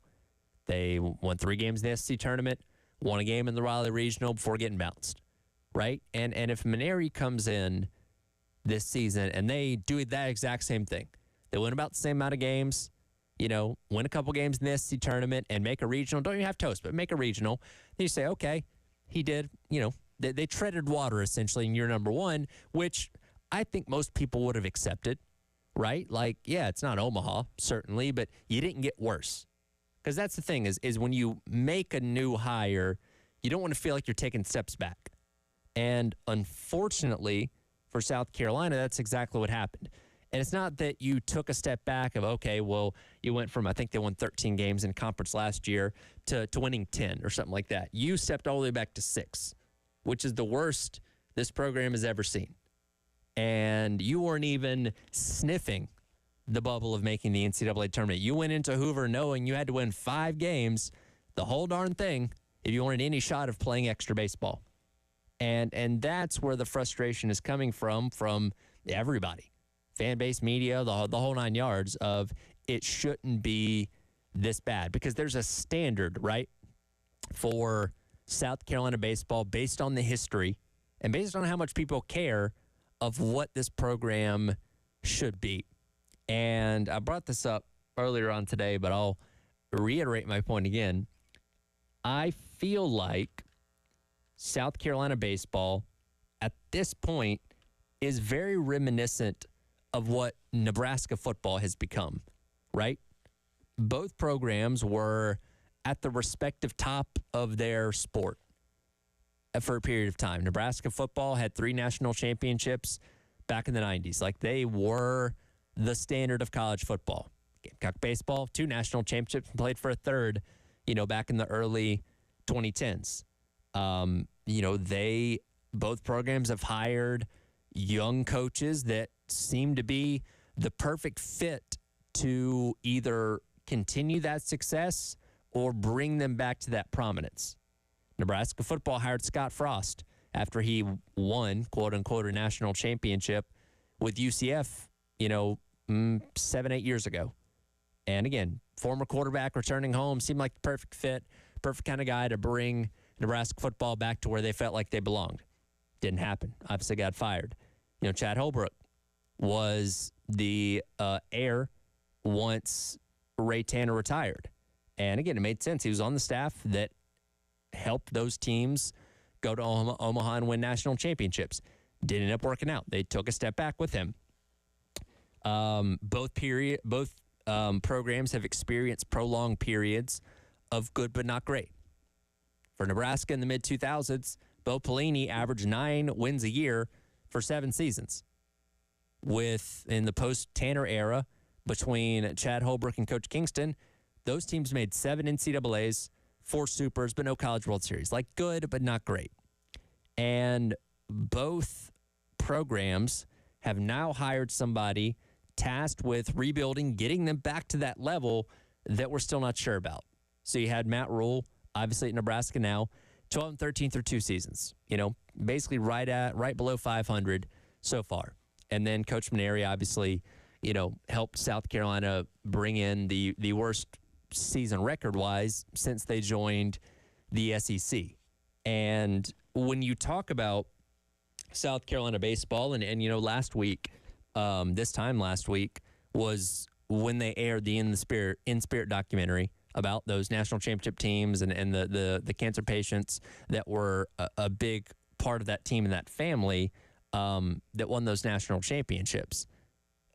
That was the last national championship was 14 years ago now. You know what I mean? Like, we're going on a decade and a half since this team hoisted a trophy and almost as long since they even went to Omaha. Like, today's crop of talent coming out of the high school ranks, they don't know South Carolina as a powerhouse in college baseball. You know, those accomplishments are being viewed through a old lens now, much like Nebraska football. Again, when people talk about Nebraska football, it's always about, well, they were great. They were this, they were that. Now they're not anymore. Again, they're trying to get back, but they haven't gotten there yet. And South Carolina, again, wasn't in a terrible place. But the reason why they moved on from Coach Kingston is because the consensus around the program is it should be routinely making trips to Omaha, being in the mix for the College World Series. You know, not every single year. Nobody makes it every single year, but, you know, going 3 out of 5 seasons, those kind of things. That's where this program had gotten to, and that's what the expectations had become. And when the two coaches that follow the greatest coach this program's ever seen aren't able to get there, you move on from them and say, okay, let's go out there and get somebody that we know can get the job done. And up to this point, it hasn't happened. And that's the frustrating part of all this. Again, year number 1, maybe those expectations were too high to go to Omaha, but it shouldn't have gotten this bad. It shouldn't have been this big of a step back. And that's what upsets people so much. And again, as I go back to my point from the very beginning of the show, to have such a bad season and, you know, in the post-game press conference at the end of the year, immediately dismiss the idea of making any kind of coaching staff changes, that just seems tone deaf, right? Like, you don't have to sit up there and say, well, yeah, okay, we're gonna move on from our pitching coach and we're gonna find somebody new over the hitting and recruiting and all these kind of things. Like, you don't have to say that, but just saying, hey, we're gonna examine everything. There's not gonna be a stone left unturned when it comes to this baseball program because we got to figure out how to get ourselves back to being good. That's all I wanted to hear, but that's not what we heard. And again, could Mainieri theoretically change his mind and make a change? Absolutely, that could happen, but I'm not banking on it because you heard how emphatic he was. And no, we're definitely not moving on from Terry Rooney. We're not making any changes to the coaching staff. So that to me says, yeah, they're probably gonna all look the same in terms of who's leading this program. Once next spring rolls around. So again, that is the news of the day when it comes to Gamecock baseball and the end to what's been an unfortunate season. And now we await, the transfer portal news and all that kind of stuff to see what they can potentially build and who they might lose ahead of the 2026 season. We'll continue on with what's trending at 2. Another decision coming down from the NFL owners' meetings yesterday in reference to flag football in the Olympics, as well as an interesting lawsuit being put forth against the NCAA. We'll dive into all that coming up next. It is the halftime show. Tyler Head, Captain Dave, Terry Ford with you on the game.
Welcome back in. Halftime show. It's all right, Captain Dave. Terry Ford will be back along in just a moment. Time to continue what is trending at 2. And we mentioned a little bit earlier that the NFL has decided to keep the tush push. Not enough votes against it. So it'll be back for the 2025-2026 season. One thing yesterday that did come out of the owners' meetings was a unanimous vote to allow NFL players to participate in the Olympics in 2028 as flag football will be added as one of the sports. The decision yesterday included permission for any NFL player under contract to participate in the tryouts, a limit of 1 player per NFL team on each national participating team, and allowing, in addition, a team's designated international player to play for his home country, a legal-wide insurance policy for any injuries that would occur, a salary cap credit for any player who is injured, an exception that Olympic flag football teams will establish medical staffs and have all the protocols and things in place to make sure that they are meeting NFL minimum standards, and a schedule that does not unreasonably conflict with NFL players' league and club commitments. So this naturally excited a lot of people because the possibilities are endless of, oh, man, Patrick Mahomes and Justin Jefferson and, Saquon Barkley and who knows who else being part of these Olympic teams. And, this is something that's, 3 years from now. So there's no telling who's going to be the top of the league at that point in time. There are names of guys that we might not even know right now that could end up being a really, really big deal in the league by the time 2028 rolls around. But I do think it's interesting. And again, we're talking about flag football. It's not contact football. So I know the risk of injury is significantly lower, but I am intrigued to see how NFL teams handle this, right? Like if the Kansas City Chiefs let Patrick Mahomes be a part of this, and again, your risk of injury is a lot lower in flag football than it is in traditional contact football, but still, and we're talking about the Olympics that are taking place on, late July, early August. Am I willing to let one of my best players, for one, miss part of training camp likely to be a part of this, and 2, risk injury? And again, you can have non-contact injuries, right? And look, we've seen, obviously, the NBA NBA teams allow their star players, LeBron and Steph and the like of those, to go play for Team USA there in basketball. So they won another gold medal last year. And we see the same thing with hockey when it comes to international play, too. But the NFL's never had to be in this position before. And I don't know if it's a slam dunk guarantee that these teams are going to be willing to allow all their top stars to do that. And some may and some may not, right? Like, again, maybe Mahomes doesn't get to go. And Barkley, if he's still with the Eagles, maybe he does. I don't know. But I don't think it's a sure thing just yet until we see it that, all the NFL teams are going to be cool with this. I do think it's neat that this is going to be part of the Olympics. I know NBC's got to love it because this is something that even if it's not the super duper stars, if it's your B-level players in the NFL, for one, they're probably still going to be good enough to win the gold medal. But 2, there's enough name recognition there that people are going to tune in because they love football, right? And if you're watching, even average NFL players, play this at that global level, compete for a gold medal, I think people are going to watch this in droves. I make fun of the NFL Pro Bowl every single year, basically, because it's turned into a flag football game now because, it wasn't being taken seriously enough as a real football game. But still, tons and millions of people watch this thing every single year. So we already have, the data to back up the fact that people are willing to watch NFL players play flag football. Now you get to do it with the standpoint of never compete for a gold medal against other countries. I'd also be willing to bet that America and Canada are probably going to be the best 2 consistently because that's where a majority of your NFL talent comes from. Obviously, a lot more in America. But Canada has enough players in the NFL to be able to form a solid team. And what happens with the rest of the world, I don't know. But I'd put my money on America pretty quickly to be the dominant force when it comes to flag football in the Olympics. Continuing with what's trending at 2 here, this was interesting. Zakai Ziegler, who has played 4 seasons of basketball at the University of Tennessee, is suing the NCAA for a 5th year of eligibility, claiming he could earn up to $4 million next year after he made $500,000 in his senior season at Tennessee. Now, the interesting thing about this lawsuit is that he doesn't have a redshirt year. He doesn't have, any kind of significant injury to apply for a hardship waiver. He wasn't around during COVID in college to get granted a COVID year. He is quite literally saying I should be granted a 5th year of eligibility, and specifically the representation firm for him, which is Liston PLLC and Garza Law Firm, in a statement said the NCAA's rules permitting only 4 seasons of competition within the 5-year eligibility window is an unlawful restraint of trade under federal and state antitrust laws. And that goes back to the drinking word again, antitrust, because every time the NCAA goes to court over something antitrust related, they end up losing. And essentially, this guy Ziegler's saying, well, hey, your rule right now is you have to play, you have 5 years you can be in college, but it can only play actually in 4 of them. Why not just give me a 5th year of eligibility anyway? And again, it seems like a far reach of a argument to be made for this lawsuit, but the NCAA loses in court every single time. And if, Zakai Ziegler ends up winning this thing, I'm not going to be surprised by it.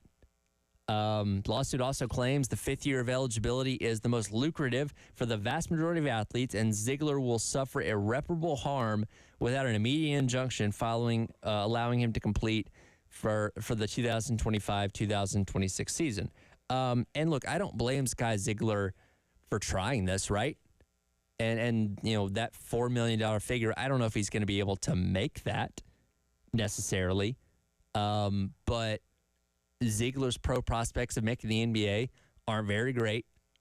He could go play internationally, but that, depending on where you go, that can only get you so much money. So if he feels like his basketball career is basically ending for the most part once he gets out of college, why not try and get as much of the bag as you can? Like, I don't fault him for doing this.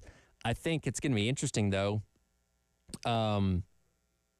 what's going to happen if this ends up winning. Like, if Zakai Ziegler wins this case, what does that mean across the board?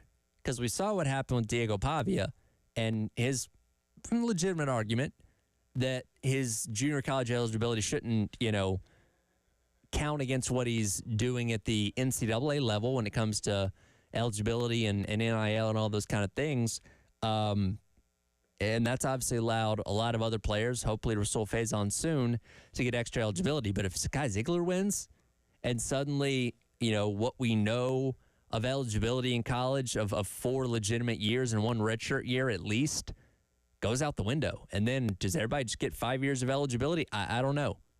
Again, we have these seismic shifts in college sports constantly based on lawsuits, and this could certainly be another one. So something to keep an eye on that could further open the floodgates if Zakai Ziegler does, indeed end up winning this lawsuit. So we'll see. That's what's trending at 2. It is May the 21st. Greatest day in the history of the world coming up next here on your Wednesday on The Game.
All right, halftime show.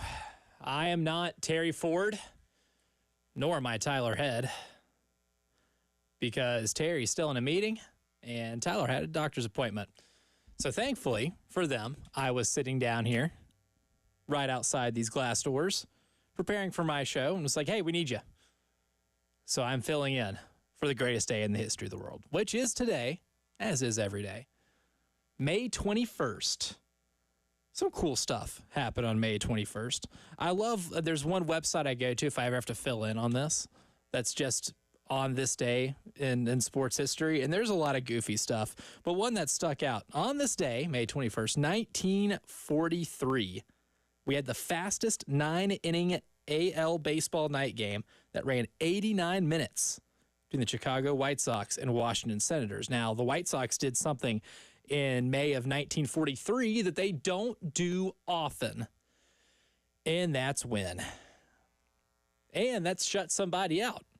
1-0 shutout win over the Washington Senators, and I'm still having a hard time grasping a baseball game that goes only 89 minutes long. A full 9-inning game, mind you, that only goes 89 minutes long. Like, there are movies that run significantly longer than that. That's not even a full hour and a half. An hour and 29 minutes for a full 9-inning baseball game. It sounds kind of nice, especially considering my attention span is one of a goldfish.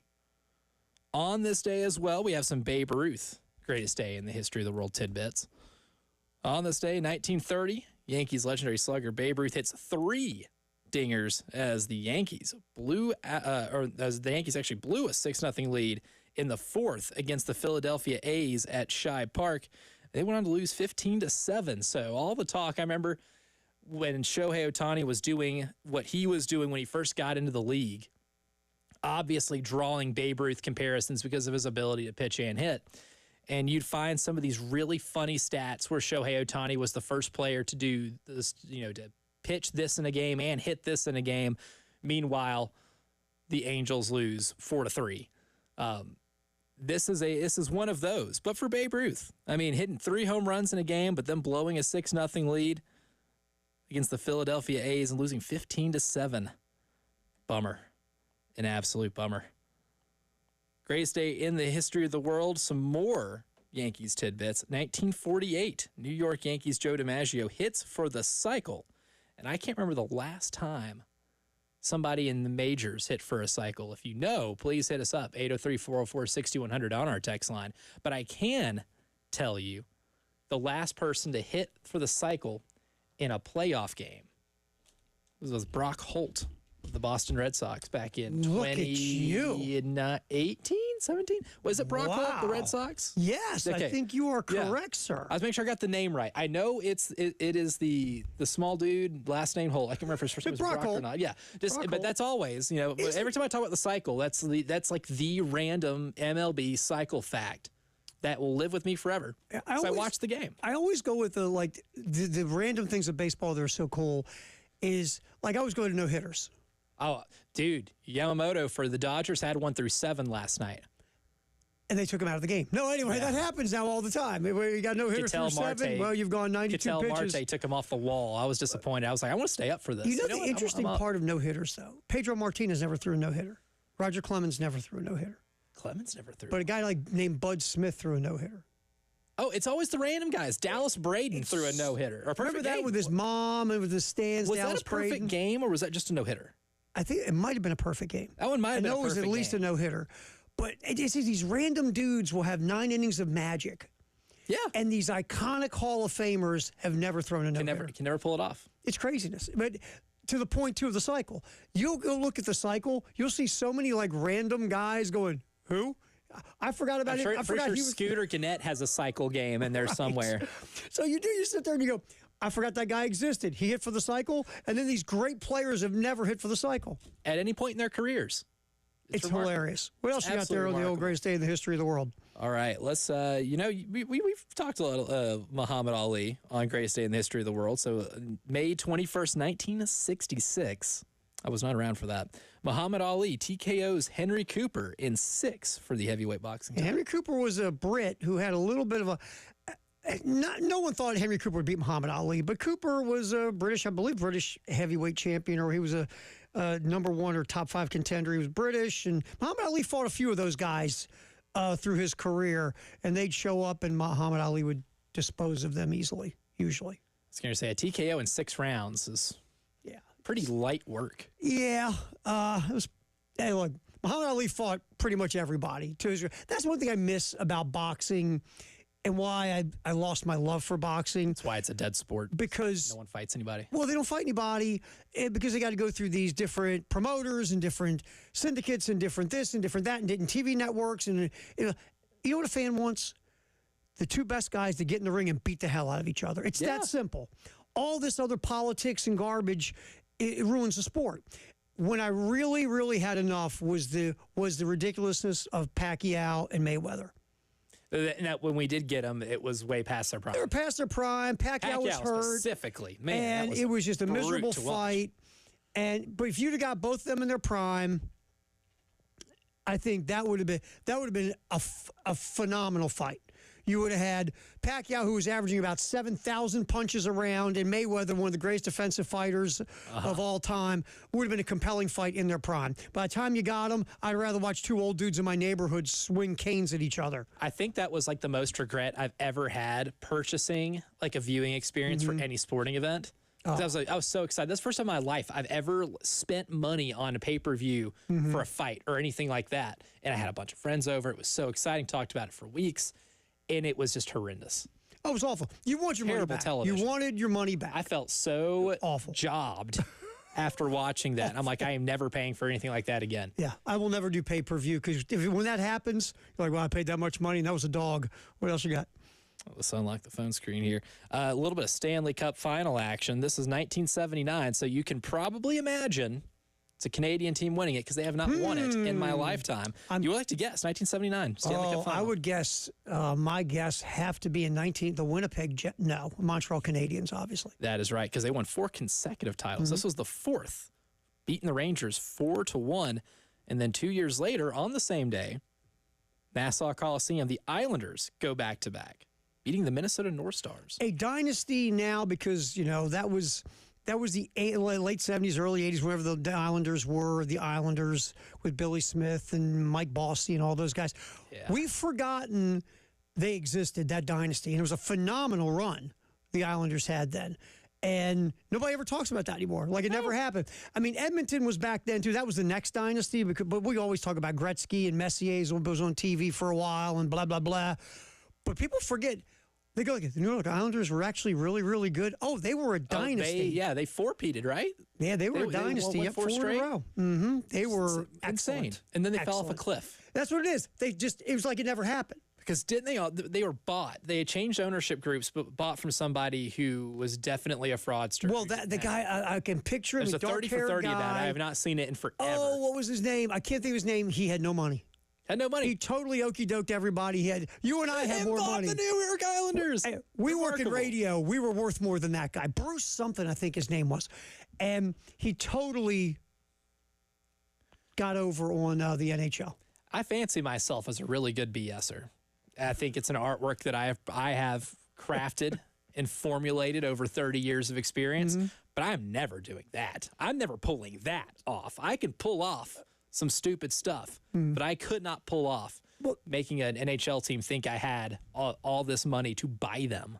The thing about that is, yeah, boy, that's a great pull, right? That's a great deal to get over on someone. Problem is, though, those are things that could end you in prison. See, and they ended him in prison. Yeah, look, you're not going to Oz. Right. You're not going to Oz. You're going to some white collar prison where it's really like a country club with a big fence. But still, you're going to end up in prison. That's what's going to happen to you. And when this whole thing's said and done. You got one more before we peace out on this thing, and then we'll switch spots and we'll get ready for the post-game show hosted by Elijah Campbell and Elijah Campbell. That's right. I'll let you take your spot back. But on this day, 1996, May 21st, 26-year-old Ken Griffey Jr. becomes the 8th youngest to hit 200 home runs. I would like to know the 7 younger because he started pretty young. Yeah, and he was, the thing about Griffey is it's a shame that the injuries started taking their toll. It just was because Abrupt end. he was to a prime. It was between him and Barry, the pre-steroid Barry Bonds. Allegedly, the pre-steroid Barry Bonds and Ken Griffey Jr. to me is the 2 best players in baseball at that time.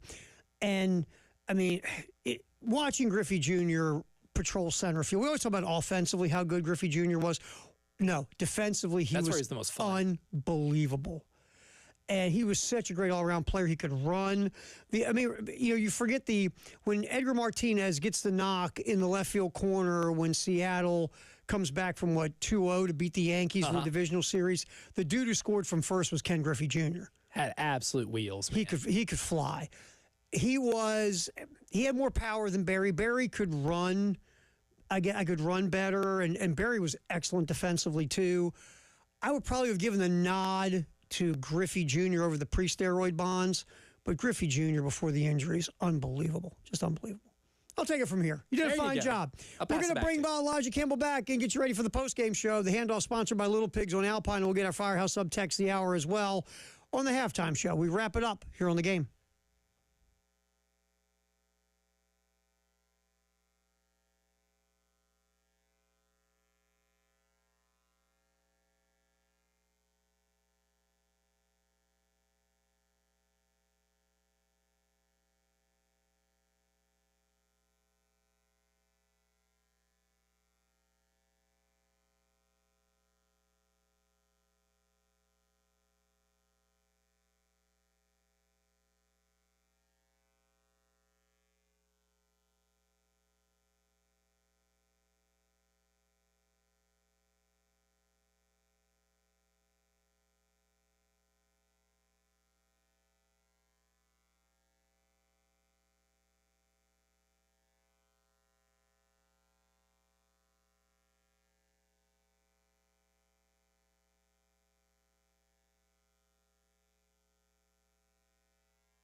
All right, we'll get you all set up for the post-game show with Elijah Campbell and Elijah Campbell. Also produced by Elijah Campbell. Featuring Jay's Elijah out. Campbell.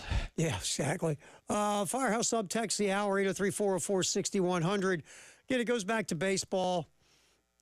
And it goes back to the Twitter poll as well. If you look at for every 5 texts about the baseball program, roughly 4 want to, blow the thing up and just start over. Yep. And I get it. Twitter poll kind of has gone with that. And if you haven't heard, Jordan Kay from the state today said Paul Mainieri, according to sources, will be back next year.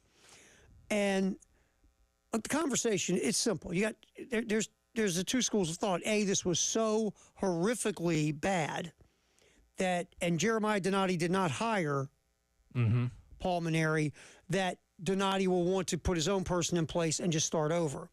The other thought process is you have a Hall of Fame head coach who had a season that nobody saw coming, not even him. Nope.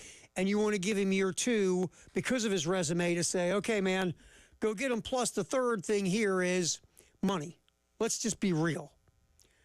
It's going to cost about $7 million to move this coaching staff along and $7 to $8 to $9 million to bring in a new coaching staff if you want to go get a coach with skins in the game.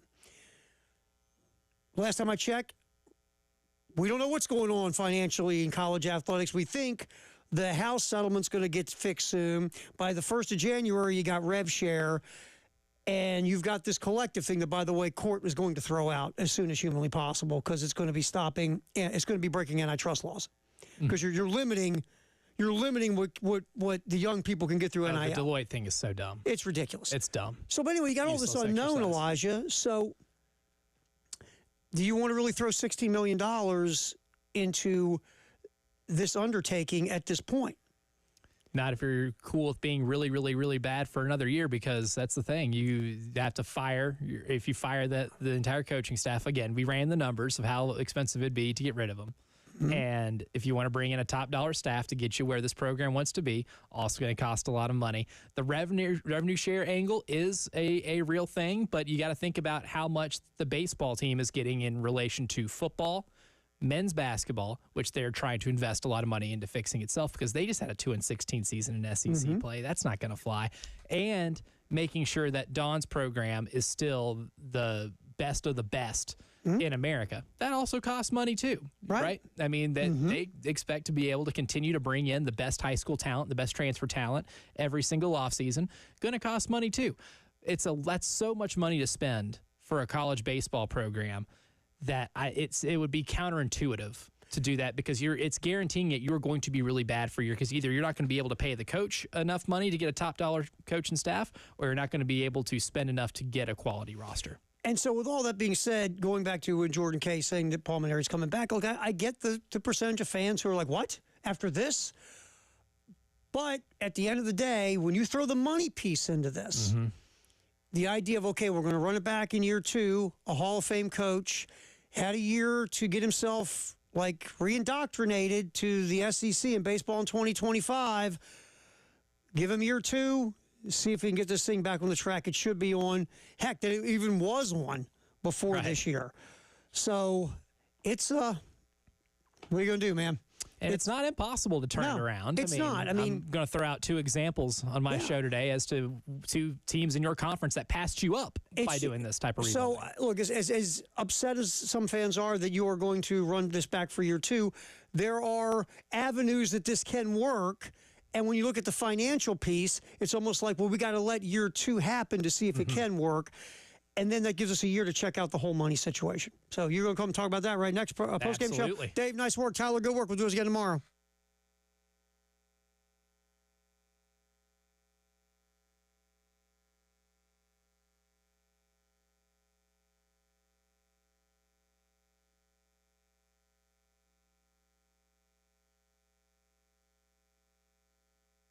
The Men's Clinic of South Carolina.